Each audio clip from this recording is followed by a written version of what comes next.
Muito bom dia, quase bom fim de semana. Seja muito bem-vindo ao Discurso Direto. A partir de agora fazemos uma revista de imprensa comentada às notícias e às histórias que são contadas pelos jornais desta manhã de sexta-feira, 29 de julho de 2011.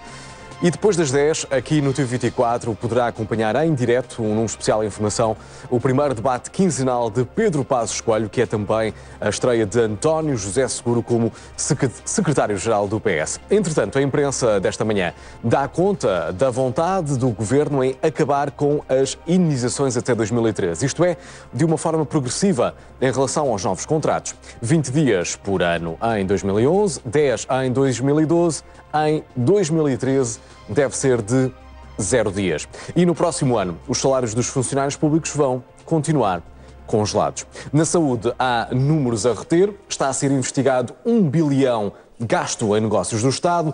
Estado esse que gastou quase 10 milhões em vacinas que foram para o lixo. Vamos olhar para os jornais já a seguir. Para já, o habitual convite, seja o nosso comentador residente, escolha hoje uma notícia até às 10 da manhã, pelo telefone 21 044 11 45. Tome nota, 21 044 11 45. Os meus convidados deste discurso direto hoje, Filipe Caetano, editor do site tv24.pt, e também Paulo Guinote, professor e autor do blog A Educação do Meu Umbigo. Meus senhores, muito bom dia, boa sexta-feira, obrigado pela vossa presença. Vamos lá então descobrir as notícias desta manhã de sexta-feira. E como é hábito, começamos então pelo DN. O Diário Notícias 21 044 11 45. Escolha uma notícia desta manhã, venha comentar aqui no Discurso Direto. Recordo os meus convidados do nosso programa de hoje, Filipe Caetano, editor do TV24 Online, e Paulo Guinote, professor e autor do blog A Educação do Meu Umbigo. Meus senhores, muito bom dia. Bom dia. Obrigado pela vossa presença. Paulo, começo por si. E não resisto em consultar o seu blog desta manhã de sexta-feira. O Paulo que escreveu TV24, revista de imprensa, 9 e picos, ou coisa assim. Tem razão, 9h26 nesta altura. Se é que o trânsito na ponte não me engarrafou a caminho, não, a prova não. É que está aqui. Prometo que não falo no norueguês, a menos que me obriguem. Para malucos, chegam os que de cá, por enquanto, só nos moem o juízo e limpam a carteira. Assim sendo, Paulo, que notícias é que vais escolher para comentar nesta manhã? Para começar, e em coerência com o que deixei no blog esta manhã, e como a ponte não me engarrafou, gostaria de destacar uma combinação de notícias que apontam para uma enorme confusão na gestão das coisas do Estado e da coisa pública em Portugal. Para além da questão de um espião, ou que passa por ser um espião em Portugal, a ser autorizado aparentemente pelos poderes políticos a passar informações a uma empresa privada e depois poder passar para essa empresa privada e trabalhar para lá. Há algo que é dito no jornal I, por exemplo, sobre a guerra que existe pelo controle das secretas, tal como também existe na área da justiça e das polícias. Tudo isso misturado com o que é gasto pelo Estado sem controle, com os ajustes diretos com gabinetes de advogados, com tudo o que é mal gasto no Estado. E, neste momento, serem anunciados novos cortes, e os cortes serem novamente na função pública, serem novamente em cargos com pessoal público, sendo que depois temos na imprensa económica a necessidade de novos empréstimos em grande quantidade para manter certas empresas públicas que ameaçam déficit. Tudo isto dá a sensação, e sabendo-se agora, nesta altura, não se percebe bem se isto é apenas spin, se é apenas spin do governo atual, se é apenas, ou se por outro lado é a libertação de notícias que durante um tempo ficaram guardadas. Porque tudo isto remete para situações de 2008, 2009, 2010, que parece que não saíam para a imprensa nessa altura. E tudo isto dá-nos a sensação de o Estado português ser uma espécie de conjunto de cotadas e feudos, onde cada um manda o que pode, em que há transferências, como nos clubes de futebol, saímos daqui e vamos para ali, antes de irmos passamos informação, quando chegamos trazemos informação, e tudo isto parece ser feito sem regras mínimas de ética e de serviço público.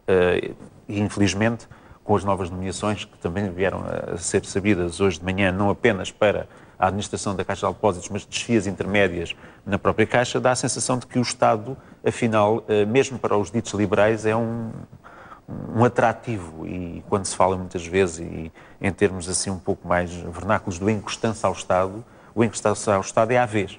Ou seja, quando chegam aqueles que criticam o Estado, a primeira coisa que fazem é aproveitar-se também desse mesmo Estado. E no meio disto tudo, os sacrificados são normalmente os mesmos. Ou seja, ainda ontem eu ouvi alguém dizer que mais vale tirar um bocadinho aos que têm menos do que tirar alguma coisa aos que têm mais, porque dá mais tirar um bocadinho aos que têm menos, e eles já estão habituados.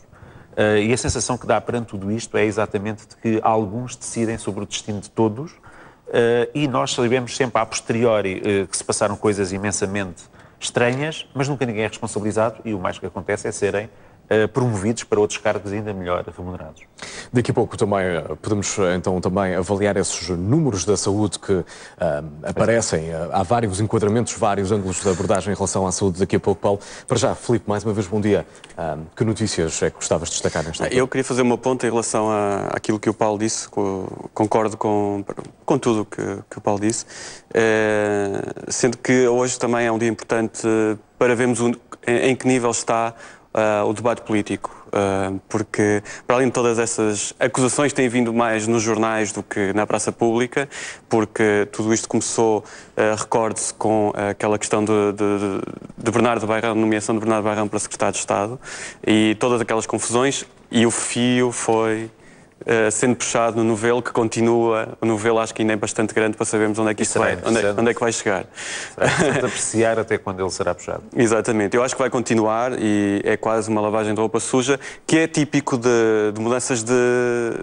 Não digo mudanças de regime, porque é o mesmo regime, no fundo, um regime mais de bloco central do que uma mudança de regime, mas é uma mudança de governo, e isso é natural que haja aqui algumas informações que estavam preservadas que vêm agora, porque há pessoas que foram para o governo que não estavam e que tiveram informações, e que também às vezes isto são de facto são táticas de comunicação, e concordo com aquilo que disse, a questão do spin, ou seja, de dar a volta, dar a volta ao prego, do bico ao prego, e porque é de facto para desviar atenções. E há aqui uma questão, a questão das nomeações lançadas ontem por Marcos Mendes no TV24, no Política Mesmo, a questão das nomeações na Caixa de Depósitos. Isso também implica um ato de spin, na minha opinião, porque obviamente que eu acho que Marcos Mendes é um bom comentador para a TVI, mas obviamente que é conotado com partido, e sabe-se a influência que Marcos Mendes tem no governo de Passos Coelho.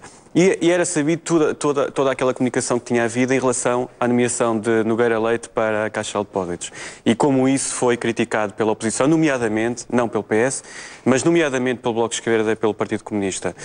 Precisamente por essa incoerência quando ouvimos o Primeiro-Ministro, quando era candidato a Primeiro-Ministro, Pedro Passos Coelho, dizer que não ia fazer nomeações partidárias ou políticas, ou seja, que ia evitar os bois, não usando essa expressão.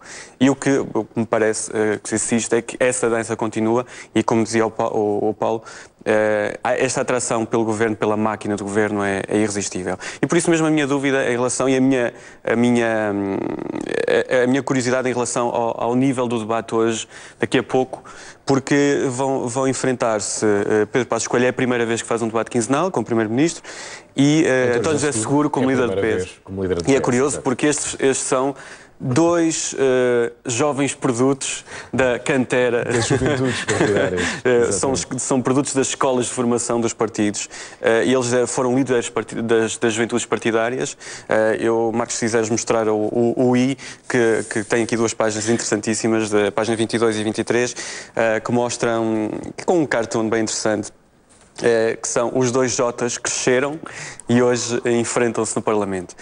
Curiosamente, há 2 décadas eles eram os líderes das duas juventudes partidárias, e hoje vamos ver em que nível, e se eles trazem um novo nível à política portuguesa. Eu tenho curiosidade. Eu acho que António José Seguro... António José Seguro fez questão de baixar as expectativas. É isso. Eu acho que António José Seguro também tem alguma... Pode esperar e ver o que é que este governo vai conseguir fazer. O governo está em funções há pouco mais de um mês. Temos também de dar algum espaço de manobra para trabalhar. Ontem o Ministro das Finanças, Vítor Gaspar, já apontou dados importantes que tendem também para cortes na máquina do Estado. Portanto, vamos ver, e acho que António José Seguro, como líder do PS, e sabendo que o PS assinou o acordo da Troika, tem que ter alguma ponderação. Penso que será positivo, nesta altura, baixar um pouco a tensão que existe no debate político, mas há algumas questões que têm de ser colocadas ao governo. E há aquela expectativa também de ver este confronto, vá lá, como se fosse um jogo de futebol, não é? Para ver quem é que está em melhor forma. Sim. E quem é que, de facto, consegue fintar o adversário. Basicamente é isso, não é? Sim, são dois partidos comprometidos É um bocado isso, com sim. a Troika, sim. e, portanto... Eu antevejo alguma crispação por parte da política, dos partidos políticos mais à esquerda, que de facto se têm libertado da calma, da acalmia e do estado de graça que regressou alguns dias depois da tomada de posse, mas eu acho que António José Seguro vai baixar a tensão. Tenho a curiosidade para ver qual é o nível do Pedro Passos Coelho no debate no Parlamento, porque nós vimos o animal feroz José Sócrates, que muitas vezes não respondia às perguntas que lhe eram dadas, e que era um mestre da retórica. Exatamente. E Pedro Passos Coelho, vamos ver, tenho alguma curiosidade para ver como é que ele sai. Deixa-me agora ouvir o Gonçalo Pereira, que está em Coimbra. Gonçalo, muito bom dia. Bom dia. Bem-vindo ao Discurso Direto. Qual é a notícia que vai comentar? Viva. Obrigado. A notícia era sobre, portanto, no geral, em termos do que vai baixar 5%. O corte na despesa só em 2012, não é? Exatamente. Eu queria falar nisso e no geral, em termos de números. Portanto, quando nós ligamos a televisão, ouvimos no noticiário da TVI 24, portanto, a dizer que vai baixar a despesa, o déficit baixou 1%, o déficit baixou 7%. Sim. Portanto, eu não sou um entendido na matéria, vocês são mais do que eu, mas gostava que me explicassem uma coisa e que me dissessem uma coisa. O que é que interessa estar a fazer esses números, falar de números, quando o ordenado dos portugueses continua o mesmo? Não sei se me está a fazer entender. Sim. Repare, o déficit vai baixar. Portanto, aqui diz que o Governo quer baixar a despesa em 5%. Tudo bem. E se conseguir, o ordenado continua o mesmo. As pessoas não vão, as pequenas e médias empresas não conseguem resistir, porque os portugueses não têm dinheiro para ir comprar, para ir gastar, comprar roupa, ir ao cabeleireiro, fazer as suas despesas. Ou seja, o país continua igual. Ou seja, isto é tudo, vocês falaram agora de futebol. Isto lembra-me o dia-a-dia do futebol, fazer uma contratação e depois a contratação não é feita. Não sei se me estou a fazer entender. Repara, o Passos Coelho, no fundo, o que é que ele está a fazer? Continua a fazer igual. Não vai aumentar os ordenados, ou seja, nunca vai gerir receitas em Portugal. As pessoas não podem comprar as coisas, continua a ter igual. Mesmo que o déficit baixe, mesmo que os números que vocês dão continuem a baixar, as pessoas continuam a não ter dinheiro para comprar as coisas, para gerar. Antigamente, há 20, 30 anos, aqui em Portugal, as pessoas tinham dinheiro para ir comprar uma roupa, para ir ao cabeleireiro, para ir aqui, para ir acolá. Agora já não há essa hipótese. Os números descendo, as pessoas continuam a receber o mesmo. Isto é um escândalo, porque as grandes empresas em Portugal continuam sem encher de dinheiro. Ainda há pouco tempo falaram na televisão dos homens mais ricos do país. Continuam sem encher. Pode baixar o déficit, pode baixar os números que for preciso, mas as pessoas continuam a receber o mesmo. Portanto, desculpe, deixe-me só acabar. Não me interessa absolutamente nada se o Passos Coelho vai falar bem hoje, se vai falar mal, se falava melhor que Sócrates, porque no fundo o dia vai passar e vai estar tudo na mesma. Gonçalo, ficou clara a sua ideia. Ou seja, a despesa do Estado, sim, obviamente se isso se traduzir num aumento de ordenados. Pelo menos olhamos para o Correio da Manhã e percebemos que em 2012 isso é absolutamente impossível nos funcionários públicos. Os salários vão continuar congelados e tem a ver também com o corte de despesa que o Ministro das Finanças então anunciou para o próximo ano. José Fernandes, no Seixal. José, bom dia. Olá, muito bom dia. Muito bom dia. Tive que levantar agora Viva. a abrir ali a porta. Muito bom dia. Olha, bom dia. Era só para dizer o seguinte. Agora em setembro o Governo vai apresentar um orçamento retificativo por causa da banca. Essa garantia foi dada pelo Ministro das Finanças, que quer permitir uma modificação dos limites do endividamento, permite uma recapitalização dos bancos até 12 mil milhões de euros. Quer dizer, há situações chocantes. Então, o orçamento retificativo só por causa da banca. Os banqueiros ainda continuam a usar gravata, está a perceber? É que os banqueiros eram as pessoas que dominavam o país, mais ricos, e agora o Estado vai fazer também da Troika, dos 70 e tal mil milhões de euros que vêm, também creio eu que 12 ou 13 ou 14 mil milhões de euros eram injetados diretamente. Eu gostaria só que dissesse o seguinte: se o povo português se lembrasse no mesmo dia, essa ideia já foi feita pelo Cantona, levantar o dinheiro todo que tem o banco, eu gostaria de saber, dessa informação, se os bancos tinham ou não dinheiro para nos pagar aquele dinheiro que nós temos lá. Pensamos que está lá guardado, não é? Se levantássemos o dinheiro todo, como é que os bancos ficavam? Muito obrigado. Bom dia. Muito obrigado. Bom fim de semana, José. Obrigado pela sua participação. Estamos a 20 minutos, praticamente, das 10 da manhã. Recordo que depois da hora certa vamos acompanhar então o debate quinzenal. É o primeiro do Primeiro-Ministro Pedro Passos Coelho, é o primeiro do novo Secretário-Geral do PS, António José Seguro. Paulo Guinote, os números da saúde, vêm por aí muitos números espalhados pelos jornais, também chamaram a sua atenção. Por exemplo, no DN, sabemos que o Estado gastou quase 10 milhões em vacinas gripe A, que vão para o lixo. E depois diz o JN que há 1 bilhão em negócios sob suspeita.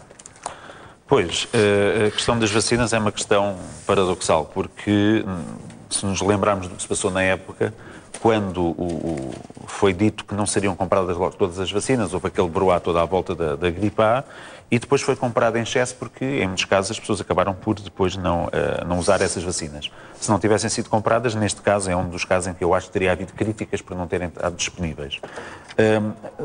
Tenho alguma confusão em perceber como será possível poupar 260 milhões no combate à fraude na saúde com base nas receitas eletrónicas. Sinceramente, tenho alguma dificuldade em entender como é que apenas com um mecanismo tão simples, teoricamente, será que havia 260 milhões de euros as pessoas estavam doentes ou não, precisavam dos medicamentos ou não. Portanto, há aqui qualquer coisa estranha. Portanto, esses 260 milhões é muito dinheiro para apenas uma mudança num sistema do receituário. E uma coisa curiosa, há 1000 médicos que pediram para não usar este tipo de receitas porque são info-excluídos. O que para mim é estranho. 1 milhar de médicos info-excluídos que não conseguem receitar eletronicamente. Depois, realmente o bilhão gasto em negócios do Estado sob suspeita que vem no JN é uma coisa perfeitamente impensável, porque vêm coisas... São os tais ajustes diretos, São os ajustes, por exemplo, muitas a Parque vezes Escolar, lesam o Estado, não é? 100 milhões, 1000 contratos por 100 milhões da Parque Escolar, uma sede da PJ entregue por 86 milhões de euros. Tudo isto é feito, não se compreende bem porque nós temos mecanismos reguladores, temos o Tribunal de Contas, teoricamente, temos uma série de instituições que deveriam controlar tudo isto, o próprio Estado se devia autocontrolar, mas nada disto. Portanto, temos advogados contratados por ajuste direto sem discutir preço, temos câmaras também a fazer este tipo de ajustes e tudo isto é estranho quando depois é necessário para cobrir este tipo de encargos que se façam então as tais reduções nas indenizações, não se percebe muito bem porque não é dinheiro direto para o Estado, porque é necessário novamente congelar a progressão na função pública, porque estamos agora em negociações, ou vamos entrar em negociações, novamente na clássica questão dos professores e das progressões nas carreiras, que hoje tem mais um início talvez de uma nova fase, e estamos normalmente a tentar, com tostões, ir tapar buracos de milhões. E é este mecanismo que não se compreende muito bem, nunca se compreende muito bem, porque é que, então, mas a Parque Escolar ajusta 1000 contratos, mas não há ninguém responsável por isso, ninguém assinou esses contratos. A sede da PJ também não houve alguém que fez. Eu lembro-me do caso daqueles edifícios do CTT em Coimbra, conseguiu-se apurar quem era a pessoa que tinha feito aquele tipo de contrato e foi, pelo menos, iniciou-se um processo a esse respeito. Neste caso, não se compreende, porque no caso dos advogados, e também há pouco tempo veio essa notícia, 1/3 dos deputados têm negócios diretamente com o Estado, o que é estranho. O que é estranho porque são legisladores que estão exatamente no órgão central da nossa democracia a decidir leis e muitas vezes a aprovar leis que podem beneficiar diretamente os seus negócios. E quando 1/3 dos deputados têm negócios com o próprio Estado, nós entramos num sistema de promiscuidade completa entre interesses privados e interesses públicos que normalmente acabam em desinteresse público a favor dos interesses privados. Filipe, mais uma ronda, algum tema que queiras também abordar? Três questões breves. Uma, começando pela questão da gripe A, sublinho uma situação que todo este processo foi despolutado pela Organização Mundial de Saúde, Exato. Que criou um medo geral em toda a gente. Vai aprovar-se que não era assim tão... E que não, sim, mas é tal coisa, é muito complicado. Neste caso. E há uma outra coisa que sai daqui, é uma nota de rodapé que vem nas notícias, no Diário de Notícias, por exemplo, a GlaxoSmithKline, que é a grande farmacêutica mundial nesta questão, em 2009 estimava uma receita de cerca de 1,5 mil milhões de euros com as vendas em todo o mundo de receitas da gripe A e das vacinas de gripe A. E como se vê, muitas das vacinas, grande parte das vacinas nem sequer foram utilizadas. Uma segunda nota o Paulo Guinot, que é especialista em educação e que eu sigo também com muita atenção há alguns anos, ele falou ali brevemente, porque há hoje uma reunião no Ministério da Educação para arrancar com o início das conversações em relação à avaliação do desempenho dos professores, não é? Com a recepção da FNE no Ministério da Educação. Eu tinha alguma curiosidade para saber o que é que o Paulo Guinot pensa sobre isso. Mas tinha um outro terceiro tema para falar depois. Não tive logo a querer chamar o tema corporativo que mais me interessa hoje de toda, para não parecer que estava insensível aos males do país, mas pronto, o país está sempre mal. Portanto, mas é inevitável ter de falar sobre isso, não é? Inevitável. Há alguma expectativa, não é? Há muita expectativa porque a nomeação do novo Ministro da Educação foi feita com bastante apoio por parte dos professores. Algumas das suas primeiras medidas são um pouco ambíguas, porque lá está, temos a troika sobre nós que justifica tudo, mas algumas das medidas não foram totalmente erradas. Só que nos últimos tempos têm-se sucedido sinais muito ambíguos ao nível dos concursos, ao nível de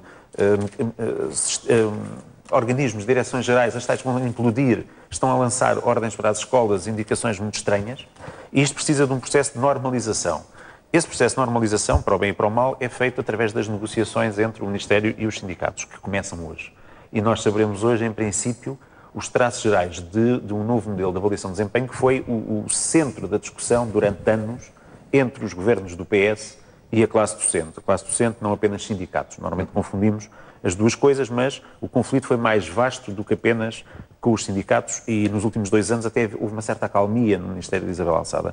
Portanto, as negociações de hoje são fulcrais para nós percebermos o ambiente que vai existir nessas mesmas negociações.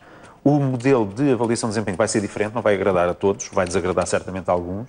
Pelos elementos que nós temos, será melhor do que o anterior, pelo menos do meu ponto de vista, e seria bom que fosse discutido com escassa conflitualidade e de forma célere. Nós não podemos começar outro ano letivo novamente, em setembro, a acabar um modelo de avaliação a 31 de agosto, que as pessoas entregam o seu relatório, e começar 1 de setembro sem saber com o que é que vão lidar no ano seguinte. Eu fiquei preocupado ontem, porque um dos pontos que a FENPROF ia apresentar era que não queria fazer negociações em agosto. Ora, os professores que estão em ausência de componente letiva, que é uma das situações mais críticas, vão ter que concorrer na primeira semana de agosto. Os professores que entregam o relatório a 31 de agosto estão a trabalhar em agosto. E, portanto, eu acho estranho que se diga, não, nós em agosto não vamos negociar, porque os professores estão de férias. Não é bem assim, não é assim que as coisas se tratam. O assunto é demasiado urgente, nós já estamos há anos de volta disto, e era bom que hoje saísse uma agenda negocial apertada, ou seja, que no início de setembro, quando o ano letivo arrancar a meio de setembro, nós já saibamos nas escolas com o que é que contamos. Seria um bom sinal, seria um bom exemplo, não é? Seria um bom exemplo de eficiência, seria um bom exemplo de colaboração entre o Ministério e os sindicatos e certamente que as escolas, a começar pelos alunos, vamos ver que os resultados este ano dos exames e as perturbações que houve novamente nos exames não são, por vezes, estranhas a toda esta situação confusa que se viveu nos últimos meses, incentivada pelos próprios partidos que atualmente estão no governo e pelas oposições, que atualmente estão na oposição, na altura eram governo, outros não, mas era bom que de uma vez por todas a escola e a educação deixasse de ser uma espécie de laboratório para experiências que não interessam exatamente à educação, mas apenas à política exterior. Bom, deixa-me só fazer aqui mais uma ronda lá por casa. Ana Maria Freitas, em Guimarães. Ana, muito bom dia. Bom dia. Qual é a notícia que vai comentar, Ana? Obrigado por ter aguardado, seja bem-vinda, diga. Bom dia para si, por aí com o seu amigo. São dois assuntos que eu gostava de salientar. Sim. É assim, com respeito àquela de tirar metade do subsídio de Natal, eu gostava que me respondessem pessoas como eu, que estou reformada, que estou com 319 euros. Sim. O meu marido ganha mais, vai atingir, ganha 600 e tal euros. E a parte que o meu marido ganha, eu estava a fazer conta porque tenho um crédito no banco. E junto esse dinheiro nas férias e no Natal para conseguir pagar esse crédito. Eu gostava que o Sr. Coelho fizesse as contas, não só dele, que as dele são boas de fazer, porque o bolso dele enche, mas o nosso desvazia-se. Porquê é que ele só se vira para as pessoas mais pobres? Porquê é que não se vê para... Olha, por exemplo, para esses senhores que deu agora na televisão, que tiram 19 ou 20, que são os mais ricos de Portugal, e conseguiram tirar muito mais dinheiro, só aí é que eu não entendo. E gostava que me explicassem porque é que o país está pobre e essas pessoas estão cada vez mais ricas. Ana Maria, muito obrigado. Deixa-me só lançar-lhe um desafio para acompanhar então um debate quinzenal depois das 10 da manhã, porque certamente que se vai falar do imposto extraordinário nesse debate, então, a partir das 10, para acompanhar aqui no TV24. Arlete Pereira, Arlete, muito bom dia. Peço-lhe então que, ou apelo à sua capacidade de síntese, até porque depois temos aqui a Maria logo a seguir, já não resta muito tempo neste discurso direto. Arlete, bom dia. Então, muito bom dia, Príncipe. Bom dia, qual é a notícia que vai comentar? Diga. Convidados. Eu vou escolher as compensações. Enfim, eu tenho ouvido agora dizer que numa série de países as compensações são sempre muito mais baixas do que em Portugal. Eu só quero pôr uma pergunta. Qual é o ordenado mínimo desses países e qual é o ordenado médio que os trabalhadores desses países ganham? E fazer a comparação com Portugal. Muito bom dia, é só o que eu quero. Arlete, muito obrigado então pelo seu apontamento neste discurso direto. Maria Pereira, em Lisboa. Olá Maria, bom dia. Bom dia, seja bem-vindo ao discurso direto, diga. Para já, estou da opinião desta senhora e faço a mesma pergunta. Querem sempre igualar nos descontos o nosso país aos países da Europa, mas os vencimentos, para onde é que nós ficamos? A segunda pergunta é nas despesas da saúde. Quando foi aqui há uns anos que houve aquele problema do sangue, aconteceu o que aconteceu, ninguém foi a tribunal, ninguém respondeu. Agora temos a mesma coisa. Eu fui funcionária da saúde muitos anos e sei do desperdício que havia. Agora a senhora Ministra da Saúde tem esta despesa toda às costas, a que saiu, e nós vamos pagar esta despesa toda. Quem é responsável? É que no nosso país nunca se vê ninguém ser condenado pelos abusos de despesas, deitam-se milhões já à rua e ninguém é castigado. Quando eu estava a trabalhar, houve uma chefe de um posto que lavava a roupa na casa dela com o detergente que levava do centro de saúde e teve um mês de suspensão por lavar a roupa com o detergente. Estes senhores deitam milhões nossos à rua. Agora outra coisa é dos bois, a nomeação dos bois. Nós agora já não temos bois, nós agora temos cowboys, em que cada um anda à guerra um com o outro a ver qual é o que apanha mais os locais. Portanto, Maria, muito bom dia, bom fim de semana. É só isso e mais nada. Obrigado por estar connosco no discurso direto, Maria. Muito bom fim de semana, então. Vamos fazer aqui uma última ronda em estúdio rapidamente. Filipe, deixa-me desafiar-te para comentar precisamente esta capa do DN, esta ideia do Governo. De certeza que Pedro Passos Coelho vai ser confrontado depois das 10 com esta questão, de que a ideia, sempre em relação aos novos contratos, o Governo quer chegar a 0 dias de indemnizações por ano de casa já em 2013. Sim, mas isto é preciso ver com cuidado, porque isto não quer dizer que não haja indemnizações. O mecanismo é que é diferente. Adota-se já agora, os nossos espectadores falaram, a Arlete e a Maria, diziam que não podíamos comparar com outros países da Europa. E o modelo aqui é o modelo austríaco. Também acho que lá ganham um bocadinho mais que nós. Mas existe um fundo, e esse dinheiro vai para um fundo e aquilo vai funcionar quase como um PPR. A questão é que isto vai ter que ser muito bem explicado a toda a gente. A ideia é haver 0 dias de compensação, mas pagas pelo Estado, ou seja, a empresa é que faz esses descontos para um fundo e depois a compensação é feita a partir daí. É uma mudança de paradigma. Vamos ver como é que se resolve. Eu queria só fazer uma última nota, porque nós, já agora a TVI tem acompanhado com muita atenção esta questão do Anders Breivik, os mails que foram enviados pelo assassino da Noruega, há precisamente uma semana, para 1002 pessoas no mundo. Ontem nós conseguimos apurar que foram 21 portugueses. Sabemos a identidade deles, conhecemos toda a identidade. Aliás, essa notícia está na primeira página do TV24.pt, também exatamente. Podemos aproveitar para mostrar agora. Alguns deles não têm qualquer conotação ou ligação à pessoa, mas muitos deles foram apanhados nesta teia deste assassino atroz que lhes pedia para disseminarem, para espalharem pelo máximo número de pessoas o manifesto, tal manifesto que ele escreveu e que ele enviou 1 hora antes dos ataques em Oslo, para quem quer saber mais sobre isto e saber que há pessoas em Portugal que têm uma visão política um bocadinho diferente daquela que nós temos aqui e que preconizam um mundo um bocadinho diferente. Acho que é consultar pelo menos o nosso site para perceberem a realidade que também existe em Portugal. É notícia em destaque nesta altura em tv24.ol.pt. Paulo, uma nota muito rápida para terminarmos este discurso direto. Ainda em relação ao debate de hoje, realmente também baixaria as expectativas, porque suponho que vai ser a antítese de outros debates. Um debate entre António José Seguro e Pedro Passos Coelho no Parlamento acho que será uma coisa um pouco entediante. Muito calmo, muito tranquilo. O tema mais quente, basta dizer, temos todas estas questões que há 10, 15 anos dariam um cataclismo completo na Assembleia e fora, e nós o que teremos é uma espécie de anestesia geral da nação perante estes dois líderes da oposição e da situação, que são tão bem educados, e isso é bom por um lado, mas por outro lado depois tem todas aquelas máquinas comunicacionais. Mas penso que em termos de Parlamento vai ser um baixar de temperatura, vai ser um verão bastante morno e um outono muito morno, porque são dois tribunos que, quando não puxados pelo antagonista, não despertam assim tantas paixões. Paulo Guinoto, muito bom dia e muito obrigado por ter estado connosco aqui no Discurso Direto. Bom fim de semana também para ti, Filipe. Bom trabalho ainda hoje. Obrigado, bom dia. O Discurso Direto fica por aqui, regressa logo depois das 3 com mais uma edição para voltar a comentar a atualidade. A partir das 10, especial informação, o primeiro debate quinzenal entre Pedro Passos Coelho e António José Seguro para acompanhar aqui em direto no TV24. Bom dia, até já.